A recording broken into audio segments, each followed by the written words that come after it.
আমরা যেটা শুনেছি, সব বিক্রি করে দিয়ে এখানে ওই রাধাকেলি কুঞ্জ নির্মাণ করে।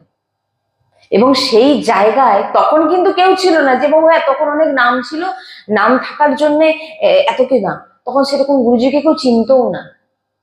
কিন্তু আজকে জায়গায় দাঁড়িয়ে আপনি দেখুন সেই জায়গাটা কি হয়েছে।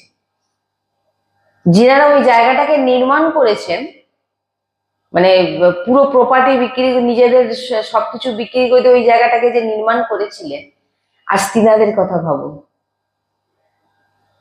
লক্ষ লক্ষ মানুষ আজকে সেই জায়গায় প্রবেশের জন্য, অথচ ছোট, বেশি বিশাল নয়, প্রবেশের জন্য পাগল হয়ে যাচ্ছে। আর সেখানে যে কাঁদছে, প্রণাম করছে, এই যে এবার নিজেরাই অনুভবে লাগান যে কি মহিমা।